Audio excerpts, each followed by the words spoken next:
What's up, everybody? My name is Robbie. You are watching Geek Level Asian, and today we're going to talk about Logan. Good enough.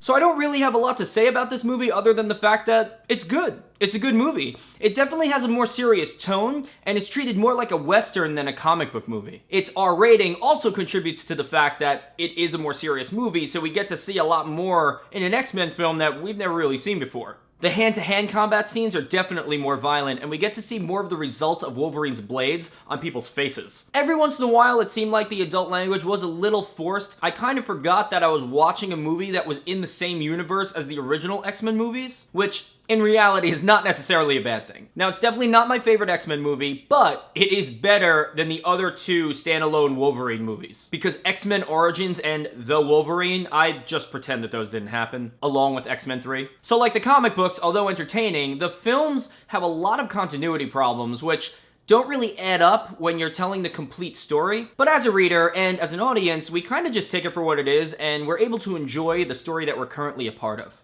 Logan is a film that is loosely based off of the comic book Old Man Logan. And I say loosely because it has to be. It's extremely difficult to stick to source material when you've been developing a character on screen for almost 2 decades. From seeing all these movies, we already have a perception of who Logan is, and if you compare that to the comic book Logan, although it is based off of that, it's not going to be the same exact thing. So you can't really stick too much to the source material because it's a character that's been developed and evolved in a different way, in a different medium. And in addition to that, there are so many characters in the comic book that have never been introduced in any of the films, so it really just wouldn't make sense at that point. Now, the general idea of this movie is pretty simple. Logan is old. He's not as strong as he used to be. He can't even really take his blades out correctly anymore. He's taking care of Charles Xavier, who's also now very old and is suffering from these violent seizures that have the ability to kill other people. And as the general public is concerned, a new mutant hasn't been born in around 20 years. And since no new mutants have been born in quite some time, this decreases the number of allies that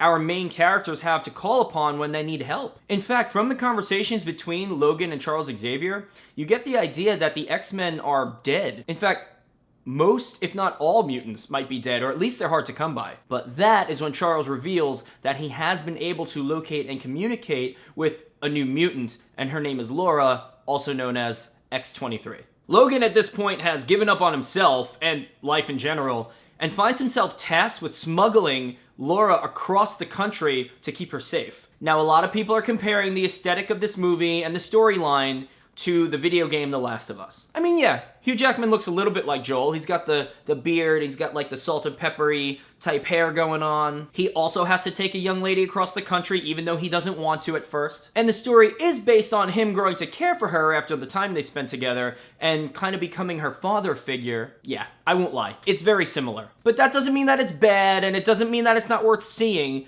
It doesn't mean that it's an exact copy, because it's not. So now I'm just going to talk about a few things that I really liked about the movie. I really like the introduction of X-23. She's always been an interesting concept in the Wolverine storyline, and she's also one of my favorite characters in Marvel vs. Capcom 3. Now, she was born, or created, in a lab using Wolverine's DNA, which means she was created to be a perfect killing machine. In the comic book, X-23 is a little bit older, and part of her storyline is that she's actually forced into prostitution.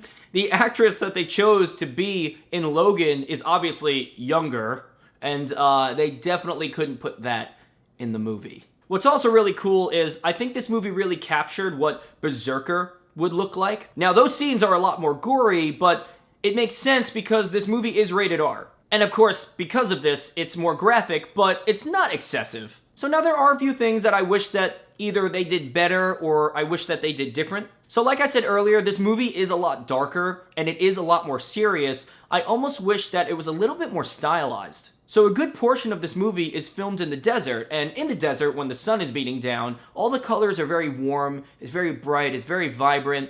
I almost wish it had a more desaturated look to it, maybe more cool colors, maybe make it look a little bit more grainy. A good example of what I'm talking about is the visual evolution of the Harry Potter movies. The first few movies are, again, very warm, they're very vibrant, there's lots of colors, but as the movies went on, when we got closer to Deathly Hallows, they were almost desaturated completely. They were gray, maybe a little bit blue, they were grainy. They were more serious looking.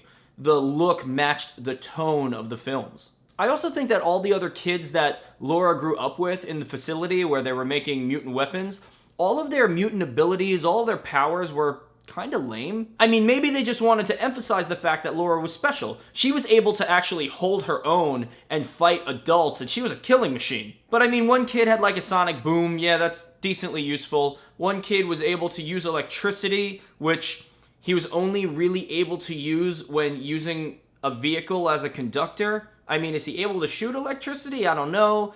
And one of the other kids was just able to make grass grow. I don't know. That child is the enemy of landscapers everywhere. So I am curious, let me know. Tell me what you thought about Logan. This is Hugh Jackman's last movie. We never really know if it's someone's last movie. They say it is, we never really know if it actually is. But if it is sad to see this era come to a close. Do you agree with any of my thoughts on Logan? Do you disagree? Let me know in the comments. Is it possible that this is your favorite X-Men movie? By the way, my favorite X-Men movie is X2. X-Men 2. The opening scene with Nightcrawler when he's in the White House, I mean, the first 5 minutes I was hooked. By the time the trailer for X-Men 3 came out and I realized Nightcrawler wasn't in it, I was very confused and I was really disappointed. They don't even really explain what happened to him. I mean, I know he's a teleporter, but he just disappeared. So thank you very much, everybody, for joining me on another episode of Geek Level Asian. Don't forget to subscribe if you haven't already. You can also follow me on Instagram and Twitter at Geek Level Asian, and I'll see you next time.